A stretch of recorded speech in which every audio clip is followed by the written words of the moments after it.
ఆ ఫలాలు అందించే దిశగా ముందుకు వెళ్తున్నటువంటి నేపథ్యం, వారికి అండదండలు ఇస్తూ పేదల గళం నేను అవుతాను అని చెప్పినటువంటి సోదరులు పవన్ కళ్యాణ్ గారు, వారు కూడా సంపూర్ణంగా రాష్ట్ర అభివృద్ధికి చంద్రబాబు నాయుడు గారికి వారి సహకారాన్ని అందిస్తూ రాష్ట్రాన్ని అభివృద్ధి పదంలో ముందుకు తీసుకువెళ్తున్నటువంటి నేపథ్యం.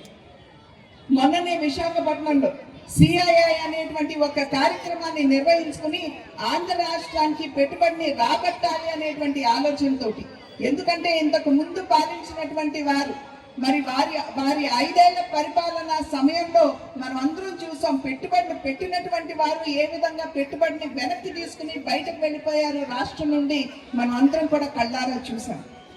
అటువంటి సందర్భంలో సిఐఐ అనేటువంటి కార్యక్రమాన్ని నిర్వహించి విదేశాల నుండి కూడా ఇవాళ పెట్టుబడిని ఆహ్వానిస్తూ దగ్గర 7 నుండి 8 లక్షల కోట్ల రూపాయల మేరకు పెట్టుబడులు ఇవాళ మన రాష్ట్రానికి వచ్చేటువంటి పరిస్థితి ఉన్నది అని అంటే అది చంద్రబాబు నాయుడు గారి పరిపాలన దక్షతతో పాటుగా మరి సోదరుడు పవన్ కళ్యాణ్ గారు వారు అందిస్తున్నటువంటి సహకారం అని చెప్పి మనం అందరం కూడా ఇక్కడ గమనించవలసినటువంటి అంశంగా నేను తెలియజేస్తున్నాను. అయితే మీరందరూ ప్రశ్నించవచ్చు, ఇవన్నీ కూడా రాష్ట్ర ప్రభుత్వం చేసుకుంటూ వెళ్తున్నటువంటి సందర్భంలో కేంద్ర ప్రభుత్వం యొక్క సహకారం మాకు లేదా అని మీరు ప్రశ్నించవచ్చు. ఇక్కడ మీకు నేను తెలియజేస్తున్నటువంటి విషయం, ఏదైతే అమృత్ పథకం ఉన్నదో దానికి సంపూర్ణంగా కేంద్ర ప్రభుత్వం తన సహకారాన్ని అందిస్తుంది. అదేవిధంగా ఇందాక సోదరులు దుర్గేష్ గారు చెప్పారు, జల్ జీవన్ మిషన్ అనేటువంటి కార్యక్రమం ఇంతకు ముందు ఉన్నటువంటి ప్రభుత్వం మన 2024 సంవత్సరానికి ముందు ఉన్నటువంటి ప్రభుత్వం ఏ విధంగా పేదల్ని సరిగ్గా ఆ జల్ కార్యక్రమం ఏదైతే ఉందో వారు ఏ విధంగా నీరు గార్చారో నేను మీకు చెప్పాల్సినటువంటి అవసరం లేదు.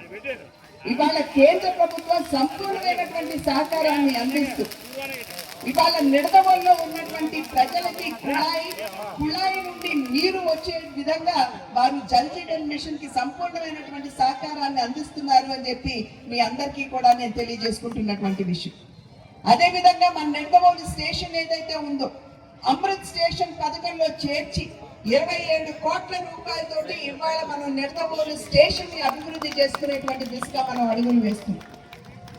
ఇందాక ట్రైన్ల గురించి సోదరులు దుర్గేష్ గారు చెప్పారు, నేను ఇదివరకే అశ్విని వైష్ణవ్ గారి దృష్టికి తీసుకుని వెళ్ళి ఖచ్చితంగా నిడదవోలులో కూడా ఏవైతే ట్రైన్లు మీరు నిలిపివేశారో వాటిని మీరు పునఃప్రారంభించాలి అని చెప్పి వారిని అభ్యర్థించినప్పుడు ఖచ్చితంగా చేస్తాము, కాకపోతే కొంత సమయం పడుతుంది, ఓపిక పట్టండి, నా సంపూర్ణ సహకారం మీకు అందిస్తానని చెప్పి అశ్విని వైష్ణవ్ గారు స్వయంగా చెప్పినటువంటి మాట.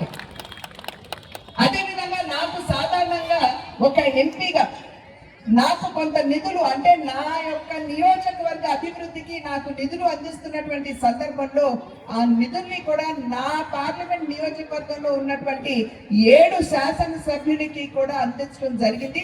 దాంట్లో భాగంగానే ఇందాక దుర్గేష్ గారు మీకు వివరణ కూడా ఇవ్వడం జరిగింది అని చెప్పి నేను తెలియజేస్తున్నాను. కనుక డబుల్ ఇంజిన్ సర్కార్ ఏదైతే ఎన్నికల సందర్భంలో చెప్పావో, డబుల్ ఇంజిన్ సర్కార్ ఉంటే అంటే కేంద్రంలో ఎన్డీఏ ప్రభుత్వం, రాష్ట్రంలో సైతం ఎన్డీఏ ప్రభుత్వం ఉన్నట్లయితే అభివృద్ధి పదంలో ఆంధ్ర రాష్ట్రాన్ని పరుగులు తీస్తామని ఏదైతే మేము చెప్పామో ఇవాళ మీరు కళ్ళారా చూసేటువంటి పరిస్థితి ఇక్కడ ఉన్నది అని చెప్పి మీ అందరికీ కూడా నేను తెలియజేసుకుంటున్నటువంటి అంశం. త్వరలో మనకి స్థానిక సంస్థ ఎన్నికలు రాబోతున్నాయి, మున్సిపాలిటీలో కూడా ఎన్నికలు నిర్వహించబడతాయి. కనుక ఈసారి మీరందరూ కూడా ఆలోచించి డబుల్ ఇంజిన్ సర్కార్ కాదు కదా, ట్రిపుల్ ఇంజిన్ సర్కార్ అంటే ఇక్కడ మరి రాష్ట్రంలో ఎన్డీఏ కూటమి, అదే విధంగా కేంద్రంలో కూడా ఎన్డీఏ కూటమి ఉండే విధంగా మీరందరూ కూడా ఆశీర్వదించినట్లయితే ఖచ్చితంగా నిడదవోలు మరింత అభివృద్ధి చెందుతుంది అని చెప్పి మీ అందరికీ కూడా తెలియజేసుకుంటూ, అద్భుతమైనటువంటి ప్రదర్శన మనం చూసాం.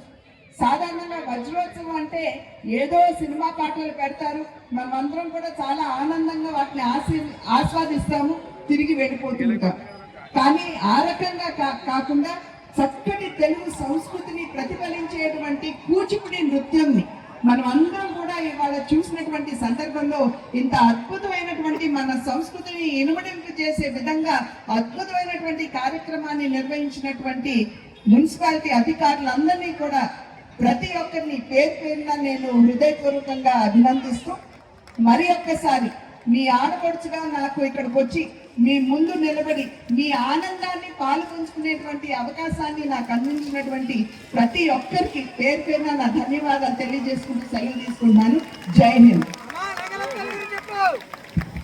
ధన్యవాదాలు మేడం.